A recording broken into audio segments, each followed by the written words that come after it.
৮ August দীর্ঘ ৩৬ দিনের রক্তাক্ত অভ্যুত্থানের উপরে ভর করে গণপ্রজাতন্ত্রী বাংলাদেশের অন্তর্বর্তীকালীন প্রধান হিসেবে দায়িত্ব নেন ৮৪ বছর বয়সী শান্তিতে নোবেল বিজয়ী ডক্টর মোহাম্মদ ইউনূস। ক্ষমতা গ্রহণের আগ মুহূর্তে তিনি ছিলেন প্যারিস অলিম্পিকের অন্যতম গুরুত্বপূর্ণ অতিথি। ফ্রান্স সরকারের আমন্ত্রণে তিনি প্যারিসে অবস্থান করে তার সামাজিক ব্যবসার মডেল অলিম্পিকে অ্যাপ্লাই করছিলেন। এর মধ্যে বাংলাদেশ থেকে ছাত্র প্রতিনিধিরা তার সাথে যোগাযোগ করলে তিনি ক্ষমতা গ্রহণের জন্য রাজি হন। ক্ষমতা গ্রহণের অফার ডক্টর মোহাম্মদ ইউনূস কিন্তু আগেও একবার পেয়েছিলেন।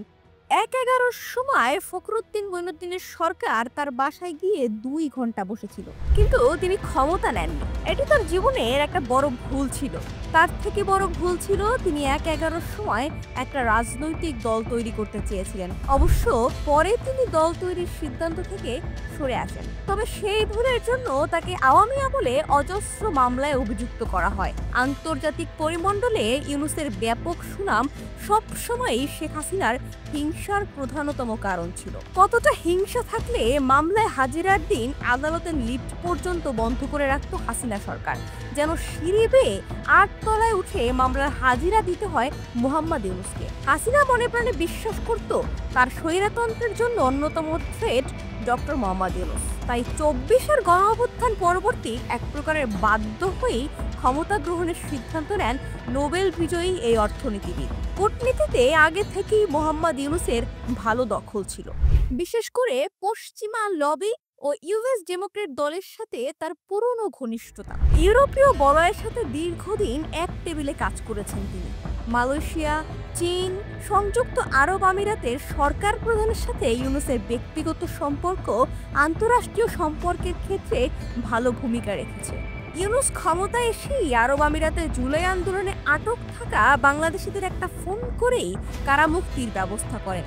৮ আগস্ট ক্ষমতা গ্রহণের পর ৪ অক্টোবর মালয়েশিয়ান প্রধানমন্ত্রী আনোয়ার ইব্রাহিম বাংলাদেশ সফরে আসেন। এই সফরেই কিন্তু মালয়েশিয়ার শ্রমবাজারে বাংলাদেশি শ্রমিকদের দীর্ঘদিন ধরে যেসব সমস্যা ছিল সেগুলোর সমাধান হয়। ২৪ থেকে ২৮ সেপ্টেম্বর ডক্টর মোহাম্মদ ইউনূস জাতিসংঘের সাধারণ অধিবেশনে যোগ দেন। সেখানে তিনি ব্যাপক আন্তর্জাতিক সমর্থন পান। বিশেষ করে তৎকালীন মার্কিন প্রেসিডেন্ট জো বাইডেনের সাথে ইউনূসের দ্বিপাক্ষিক বৈঠক ছিল বিরল কূটনৈতিক তৎপরতা। এছাড়া সাবেক মার্কিন প্রেসিডেন্ট বিল ক্লিন্টনের সাথে স্টেজ শেয়ার করে মাহফুজ আলমকে মাস্টারমাইন্ড হিসেবে পরিচয় করিয়ে দিয়ে আরও একটা কূটনৈতিক চাল দেন ইউনূস। এরপর জাতিসংঘের মহাসচিবের বাংলাদেশ সফর, ইউনূসের চীন সফর। চীন সফরে 7 সিস্টার্স নিয়ে মন্তব্য, নরেন্দ্র মোদীর সাথে বৈঠক, রাখাইনে মানবিক করিডোর ইস্যু আর চট্টগ্রাম বন্দর ইস্যু, ইউনূসের তুরস্কের সাথে সামরিক চুক্তি, কূটনীতির বিরাট সব ঘটনা। অন্যদিকে শেখ হাসিনার আশ্রয়দাতা নরেন্দ্র মোদীর সাথে বৈঠক আন্তর্জাতিক কূটনৈতিক সাফল্যের প্রতীক। সেখানে তিনি স্পষ্টভাবে হাসিনাকে ফেরত চেয়েছেন। কথা বলেছেন তিস্তা সহ অভিন্ন নদীর পানি নিয়ে। এই বৈঠকে ভারতও বুঝতে পেরেছে ইউনূসকে উপেক্ষা করার সুযোগ নেই। সম্প্রতি ভারতের পররাষ্ট্র মন্ত্রণালয় বিবৃতি দিয়ে জানিয়েছে তারা ঢাকার সাথে সম্পর্ক স্বাভাবিক করতে চায়। জাতিসংঘ মহাসচিবের উখিয়া ক্যাম্প পরিদর্শনের পরপরই পররাষ্ট্র উপদেষ্টা তৌহিদ হোসেন রাখাইনে মানবিক করিডোর ইস্যু সামনে আনেন। পরে অবশ্য তিনি বিবৃতি দিয়ে করিডোর ইস্যুতে সিদ্ধান্ত হয়নি বলে জানান।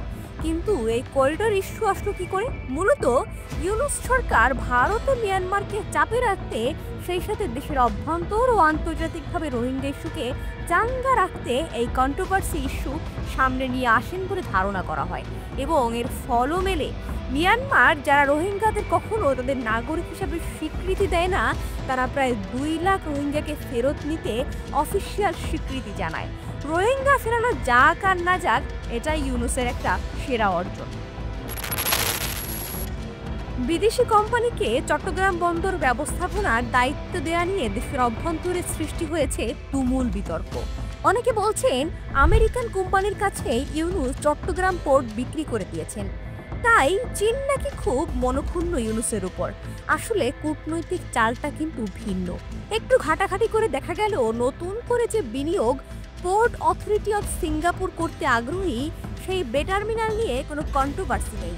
দুবাইয়ের ডিপি ওয়ার্ল্ড বে টার্মিনালে অন্য একটি টার্মিনাল নির্মাণের বিনিয়োগ করতে যাচ্ছে, সেটি নিয়েও কোনো কথা নেই। ডেনমার্কের এপিমুলার যে লালদিয়ায় টার্মিনালে বিনিয়োগ করতে যাচ্ছে সেটি নিয়েও সবাই চুপচাপ।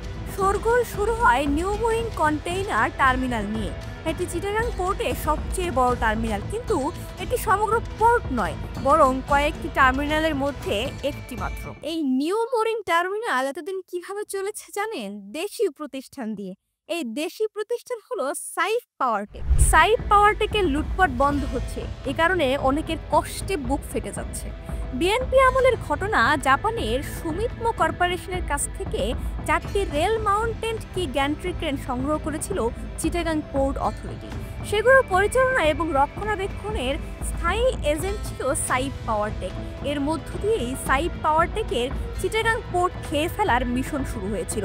এরকম প্রতিষ্ঠানকে বাদ দিলে আর কি কোনো দেশি প্রতিষ্ঠান আছে? আছে কি নাই সেই প্রশ্ন পড়ে। পোর্টে বিদেশি জাহাজ আসতে পারবে, বিদেশি পণ্য আসতে পারবে, কিন্তু বন্দরে কার্গো হ্যান্ডেলিং বিদেশি প্রতিষ্ঠান করতে গেলেই শুনতে হবে গেল বেচে দিল। কারণ একটাই, বিদেশি প্রতিষ্ঠানে রাজনৈতিক চাঁদাবাজি এবং শ্রমিকদের গুন্ডামি চলবে না। তুরস্কের সাথে সামরিক চুক্তি, এখানে এক বিরাট খেলা চলছে। পাক ভারত যুদ্ধে তুরস্ক খোলামেলাভাবে পাকিস্তানকে সমর্থন করেছে, দিয়েছে অস্ত্র সহায়তাও। তাই ভারত তুরস্ককে শায়েস্তা করতে তুর্কিদের চিরশত্রু গ্রিসকে দূরপাল্লার ব্রাহ্মস মিসাইল দিচ্ছে। বিপরীতে তুরস্ক ভারতের প্রতিবেশী ও পেটের মধ্যে থাকা বাংলাদেশকে শুধু মিসাইল আর অস্ত্রই দিচ্ছে না, পুরো প্রযুক্তি তুলে দিচ্ছে। অর্থাৎ তুর্কি ড্রোন, মিসাইল এখন বাংলাদেশি উৎপাদন হবে।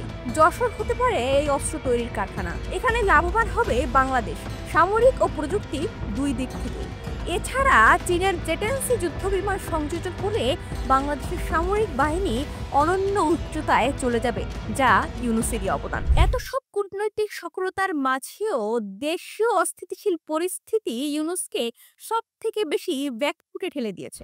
সংস্কারকে পেছনে ফেলে দেশে তৈরি হয়েছে মব, খুন, চুরি, ডাকাতি, ছিনতাইয়ের মতো অরাজকতা।